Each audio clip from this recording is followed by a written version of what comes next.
Baltik dənizi. Baltik dənizi Avropanın şimalında yerləşir.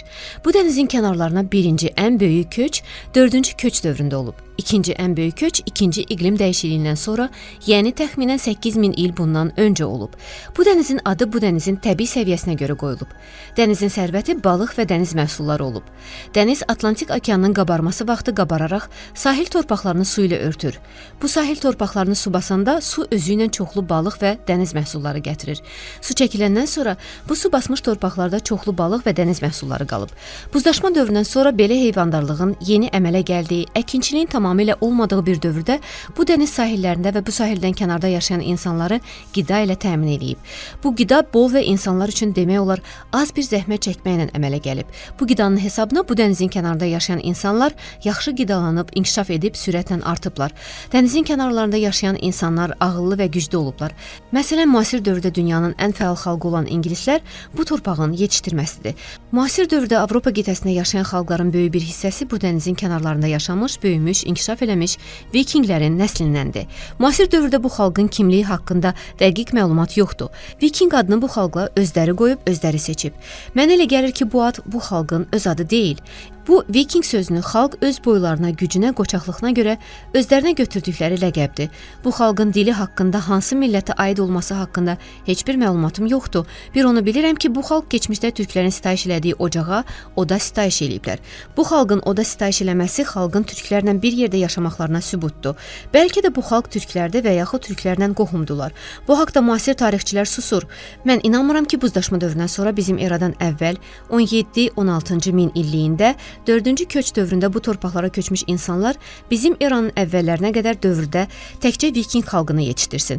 Mənə elə gəlir, qida məhsulları ilə bol olan Baltik dənizinin kənarlarında olan torpaqlar bu 16-17 min il dövründə Vikinglər kimi çoxlu xalqları yetişdirib. Müasir dövrdə belə xalqlardan biri Vikinglər tarixə düşüb. Qayıdaq Baltik dənizinin adına. Baltik adı iki türk sözünün birləşməsindən əmələ gəlib. Bu adda birinci olan bal sözü türk dilindədir. Bal türk dilində arının istehsal etdiyi məhsula deyilir. Bal yer kürəsində insanlar üçün ən əhəmiyyətli qidadır. Bu məhsulu insanlar az zəhmət çəkməklə əldə edir, çünki bu məhsulu arı istehsal edir. Bu adda ikinci olan tik sözü türk dilində olub, bu dənizi qabarma vaxtı su ilə doldurub çoxlu balıq və dəniz məhsulları ilə təmin edən Atlantik okeanının adı ilə bağlıdır. Bu dənizdə olan balıq və dəniz məhsullarını insanlar Atlantik okeanının sayəsində əldə ediblər. Ona görə bu dənizin adına insanlar, daha doğrusu türklər, tik sözünü qoşublar. Tik sözünün izahatını yuxarıda Atlantik okeanının adını izah eləyəndə vermişəm. Bu dənizin adı 4-cü köç dövründə təxminən 16-17 min il bundan öncə yaranıb. Bu dənizin adında olan bal sözünü türklər bu dənizin balığının, dəniz məhsullarının dadlı, bol və şirin olması ilə əlaqədar işlədiblər. Bu dənizin adının türk dilində olması buzdaşma dövründən sonra 4-cü köç dövründə bu dənizin kənarında yerləşən torpaqlara Afrika, Yaxın Şərq, Anadolu və Asiya qitəsindən köçən ilk insanların türklər olmasına sübutdur. Bu ad eyni zamanda o dövrdə türklərin yer kürəsində ali rəhbər və söz sahibi olmasından xəbər verir. Buzdaşma dövründən sonra yer kürəsində ekvator ətrafında şimala köçmə dövründə türklərin yer kürəsində ali rəhbər və söz sahibi olduğunu sübut edən məkan adlarından biri dünyanın ən böyük dağı olan Himalay dağıdır. Mənə görə bu dağın adı bizim eradan əvvəl 18-ci min illikdə yaranıb. Bu dağın adı 3 türk sözünün birləşməsindən yaranıb. Bu adda olan birinci him sözü türk dilindədir. Türk dilində him sözü nədənsə kömək almaq, nədənsə enerji almaq, nəfəs, can almaq mənasına işlədilir. Bu adda olan ikinci al sözü türk dilindədir. Bu türklər bu sözü çox mənada işlədir. Məsələn, qonşudan nəyisə alanda, bazarda nəyisə alanda, başqa torpaqlara hücum eləyib, elin, obanın hər şeyini alanda, əlini uzadıb ağacdan meyvə alanda, dağlara çıxıb təmiz hava alanda, kimdənsə kömək, borc alanda istifadə edirlər. Bu adda olan üçüncü ay sözü türk dilində yer kürəsinin sputniki olan ayı nəzərdə tutur. Əgər biz bu adda olan 3 sözü bir yerdə yazsaq, him, al, ay alınar. Bu adı bu dağa türklər dağın böyüklüyünə, hündürlüyünə görə qoyublar. Adı bu dağa piyada və yaxud at, eşşəklə gəzməklə qoymaq mümkün olmaz. Çünki bu dağı piyada və yaxud at, eşşək gəzməklə bu dağın ucu bucağını müəyyənləşdirmək mümkün deyil. Ona görə də bu dağa bu adı qoymaq üçün mütləq yer kürəsinin səviyyəsindən heç olmasa 20-30 kilometr yüksəkliyə qalxasan ki, bu dağın böyüklüyünü, hündürlüyünü, onun aydan can aldığını, nəfəs aldığını, enerji aldığını görəsən. Bu dağın adı buzdaşma dövründən sonra yad planetlərin yer kürəsində bir neçə min il qaldıqlarına sübutdur. Yad planetlərin uçan aparatları olmasaydı, bu dağın Him-al-Ay adı yaranmazdı. Bu dağın adı bu dağın təbiətinə, sahəsinə, ölçülərinə, hündürlüyünə uyğun qoyulub. Dağın adını Asiya və Avstraliya qitəsindən buzdaşma dövründən sonra köçən türklər qoyublar. Buzlaşma dövründən türklər yad planetlərin uçan aparatlarından istifadə etsələr də, bu dağın həyati əhəmiyyəti olmayıb. Çünki bu dağ buzlaşma dövründə buz və qar altında olub. Ona görə də bu dağa buzlaşma dövründə ad qoymaq əhəmiyyətsiz olardı. İstifadə olunmayan torpaq sahəsinə ad qoymağa ehtiyac olmayıb. Bu dağın adının türk dilində olması buzlaşma dövründən sonra şimala köçən xalqların arasında türk xalqının ali rəhbər və söz sahibi olmasına əsaslı sübutdur. Sibir. Müasir dövrdə Sibir adını daşıyan torpaq sahələri Ural dağlarından başlayaraq Sakit okeanına qədər uzanan böyük bir sahəni əhatə edir. Buzlaşma dövründən sonra Sibir adını daşıyan torpaq sahələri Baltik dənizi ilə Sakit okeanının arasında yerləşən şimal qütbə yaxın olan torpaq sahəsi olub. Bu Sibir adını daşıyan torpaq sahəsi Şərqi Avropadan türklərin nüfuzunun azalması ilə əlaqədar bu torpaq sahəsinin sərhədi Ural dağına qədər azalıb. Bu qədər böyük bir coğrafi sahəyə malik olan torpaq sahələrində Sibir adı necə yaranıb? Bu torpaq sahəsinin uzunluğu təxminən 7000 kilometr, eni təxminən 1000 kilometr olan böyük bir sahəsini əhatə eləyir. Bu böyük torpaq sahəsinə at və eşəklə gəzməklə bir ad qoymaq mümkün deyil. Bu adı torpaq sahələrinə qoymaq üçün mütləq yer səthindən ən azı 100 kilometr məsafədən görmək və bütün bu torpaq sahəsini havadan gəzmək lazımdır. Bu torpaq sahəsinin Sibir adı yarananda yer kürəsində yaşayan insanların yer səthindən 100 kilometr məsafəyə qalxmaq imkanı olmayıb. Bu ad yad planetlərin uçan aparatları sayəsində yer səviyyəsindən yüksəkliyə qalxmaqla qoyulub. Bu Sibir adı yad planetlərin buzlaşma dövründən sonra yer kürəsinə təxminən bizim eradan əvvəl 17-16-cı min illərində yaşadıklarını söyləməyə əsas verir. Bəs bu adı bu böyük torpaq sahəsinə hansı xalq qoyub? Sibir adı iki türk sözündən ibarətdir. Bu adda birinci olan sis sözü türk dilində olan soyuq sözünü yuvarlaqlaşmış halıdır. İkinci olan bir sözü türk dilində saydığımız rəqəmin birincisidir. Məsələn, 1, 2, 3 və s. Bu ad böyük torpaq sahəsinə bu sahənin iqlim mühitinə görə verilib. Buzlaşma dövründən sonra torpaqlara Afrika, Yaxın Şərq və Asiya torpaqlarından köçən insanlar bu torpaq sahəsinin iqliminin soyuq olduğunu görüb və torpaqlarda həyat şəraitinin ağır olduğunu bilərək bu torpaq sahələrinə dünyanın bir soyuq adı veriblər. Bu bir soyuq adı sonralar soyuq bir və ən sonda yuvarlaşaraq Sibir halına düşüb. Bu ad müasir dövrdə coğrafi torpaq sahəsinin iqliminin soyuq olduğuna uyğun gəlir. Sibir adının türk dilində olması bu böyük coğrafi torpaq sahələrinin ilk sakinlərinin türklər olmasına əsaslı sübutdur. Bu ad buzlaşma dövründən sonra türklərin böyük coğrafi sahələrinə sahib olmasına, ali rəhbər söz sahibi olmasından xəbər verir. Bu Sibir adını daşıyan torpaq sahələrinin ilk sakinlərinin sahibinin türklər olduğunu sübut edən torpaq məkan adlarından biri tayqa sözüdür. Tayqa. Tayqa sözü Sibir sözündən sonra yaranıb. Ümumiyyətcə, belə götürəndə tayqa sözü ilə Sibir sözünün mənası eynidir. Bəlkə də bu adları ayrı-ayrı dövrdə ayrı-ayrı türk xalqları öz ləhcəsinə görə qoyublar. Tayqa türk dilindədir və türk sözüdür.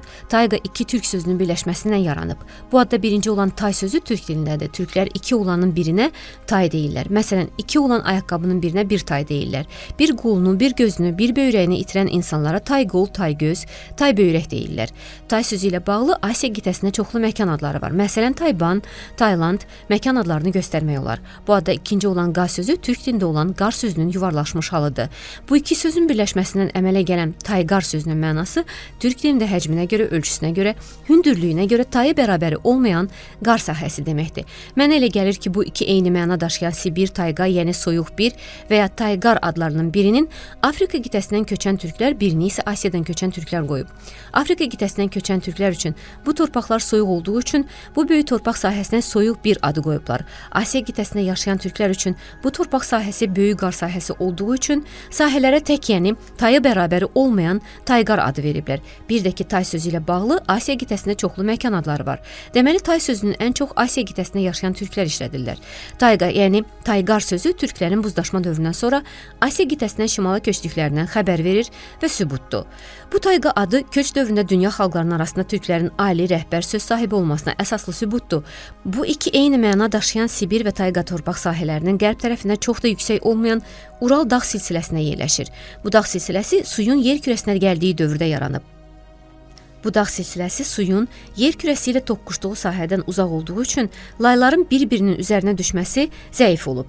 Elə bu səbəbdən bu dağ silsiləsinin hündürlüyü zəif olub. Müasir dövrdə elm adamları dağların qocaldığını sayırlar. Doğrudan müasir dövrdə bütün dağların hündürlüyü azalır. Amma bu demək deyil ki, dağlar qocalır. Dağların hündürlüyünü itirməsi yer kürəsinin çəkisini itirməsi ilə əlaqədardır. Yer kürəsinin çəkisini itirməsi hər il milyon tonlarla bərk və maye halda olan cisimlərin qaz halına çevrilərək yer kürəsini tərk etməsi ilə əlaqədardır. Bu qazlar böyük gələcəkdə kainatın təzədən yaranmasının təməlini qoyur. Qayıdaq əsas fikrimizə Ural dağının adına. Ural dağı. Bu dağın adı iki türk sözünün birləşməsindən ibarətdir. Bu adda birinci olan Ura sözü türk dilindədir. Ura sözündən türklər yaxın məsafəni az nəfəs almaqla, az gedişlə, az yürüyüşlə tez bir vaxtda dəf etdikləri dövrdə istifadə edirlər. Bu adda olan ikinci al sözü türk dilindədir. Bu sözdən türklər çox mənada və çox yerdə istifadə edirlər. Bu sözdən türklər hansısa sahəni, hansısa şəhər və ölkəni zəbt eləyəndə, alış-veriş eləyəndə geniş istifadə edirlər. Məsələn, hansısa dövlətə hücum edərək aldı, bazardan çoxlu mal aldım və s. göstərmək olar. Bu dağın Ura al adı bu dağın relyefinə, hündürlüyünə görə yaranıb. Bu dağın adı 4-cü köç dövründən sonra yaranıb. Bu dağa gəlib çatan türklər dağın hündürlüyünün başqa dağlara görə aşağı olduğunu görüb, bu adı bu dağa qoyublar. Bu dağın adının türk dilində olması bu torpaqların buzdaşma dövründən sonra ilk sakinlərinin türklər olmasına sübutdur. Karpat dağı. Bu dağ mərkəzi Avropada yerləşir. Bu dağ suyun yer kürəsinə gəlişi ilə yaranıb. Bu dağın təxminən 5 milyard il yaşı var. Bu dağın 5 milyard il yaşı olmasına baxmayaraq, bu adı dağa 15-17 min il bundan öncə buzdaşma dövründən sonra yer kürəsində axırıncı insan nümayəndəsi olan türklər qoyub. Bu ad iki türk sözünün birləşməsindən ibarətdir. Adda birinci olan Karp sözü Qafqaz dağının adında olan Qaf sözü ilə həm mənaca, həm yazılışca eynidir. Sadəcə olaraq müasir tarixçilər bu sözü müasir dövrdə bu dağlarda yaşayan xalqların ləhcəsinə uyğun tələffüz edərək yazıblar. Türklər nəyisə asta alanda, asta tutanda qarp sözünü, nəyisə sürətlə alanda, tufanda qaf sözünü işlədirlər. Bu adda ikinci olan al sözünün izahatını yuxarıda Ura al dağının izahatında vermişik. Bu dağın adı da bu dağın təbiətinə, hündürlüyünə görə qoyulub. Bu dağın adı Qafqaz dağı ilə müqayisə edilərək yaranıb. Qafqaz dağı çox yüksək olduğu üçün onun zirvəsində nəfəs almaq üçün, qazı, yəni oksigeni almaq üçün sürətlə tutduğun halda Karp dağlarında həmin qazı astada karpıb və yaxud qarpıb almaq olar. Elə bu səbəbdən bu dağın Karp və yaxud Qarp adı yaranıb. Bu dağın adı buzdaşma dövründən sonra 3-cü köç dövründə yaranıb. Bu dağın adının türk dilində olması buzdaşma dövründən sonra xalqların şimala köç dövründə türklərin ali rəhbər söz sahibi olmasına sübutdur. Alp dağı. Bu dağ Avropanın qərbində yerləşir. Müasir dövrdə bu dağ Avropanın bəzəyidir. Bu dağın adı 3-cü köç dövründə yaranıb. Buzdaşma dövründən sonra İspaniya və Balkan yarımadasının torpaqlarından keçərək Avropaya köçən xalqlar bu dağdan keçiblər. Dağın adı bu dağdan köçən insanların rahat keçməsi səbəbindən yaranıb. Bu dağın adı türk dilindədir. Alp sözü türk dilində olan alıb sözünün yuvarlaqlaşmış halıdır. Türklər alış-veriş vaxtında nəyisə götürəndə, alanda alıb sözündən istifadə edirlər. Məsələn, sən mənə bugün bazarda qənd, çay, ət, su və s. alıb gətirdin. Türklər buzdaşma dövründən sonra köç dövründə qarşılaşdığı dağa rast gələndə ona bu dağın təbiətinə, hündürlüyünə görə qoyduqları adda al sözünü qoşublar. Məsələn, Himal, Qarpal, Ural dağlarını göstərmək olar. Bu dağdan köç vaxtı rahat keçmək mümkün olduğu üçün dağa türklər sadəcə olaraq alıb adını veriblər. Biz buzdaşma dövründən sonra köç vaxtı Avropa və Asiya qitələrində yaranan dağ adlarını araşdırdıq. İndi isə Amerika qitəsinə nəzər salaq. Amerika qitəsi, Ant dağı. Buzdaşma dövründə Amerika qitəsinə insanlar əsasən yay və qış aylarını nəzərə alsaq, Avropadan həm şimala, həm cənuba 30-35-ci meridianda yaşayıblar. Buzdaşma dövründən qabaqda, sonra da müasir dövrdə Amerika adını daşıyan bu qitə dünya dövləti dövründə böyük rol oynayıb. Bu fikri bizə söyləməyə bu qitədə buzdaşma dövründən qabaq, buzdaşma dövründə və buzdaşma dövründən sonra olan tarixi abidələr, şəhərlər, yaşayış məkanları, piramidalar əsas verir. Ant dağı müasir dövrdə Amerika adını daşıyan qitənin qərb tərəfində yerləşir. Amerika qitəsi iki şimal və cənub hissələrə bölünür. Cənub hissədə yerləşən dağ silsiləsini And adlandırırlar. Şimal hissədə yerləşən dağ silsiləsini Kordiller adlandırırlar. Bu adı, yəni şimal hissədə yerləşən dağ silsiləsinə Kordiller adını bu torpaqlara bizim eranın 16-cı əsrindən sonra köçmüş Avropalılar qoyublar. Dağın adı da And olub. Kordiller adında həm şimali, həm cənubi Amerika qitəsində Avropalılar bu qitəyə köçməyənə qədər çoxlu ucu-bucağı bilinməyən uzun dərə yollar olub. Bu ad uzun dərələrdən keçən yola qoyulub.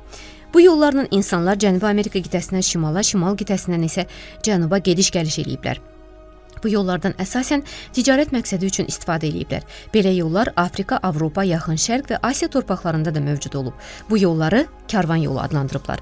Bu qitəyə, yəni Amerika qitəsinə Avropalılar köçdükdən sonra bu yolların bir hissəsinin adları dəyişdirilməsinə baxmayaraq, müasir dövrdə də bu adda dərə adları qalmaqdadır. İndi Kordiller adının açılışını araşdıraq.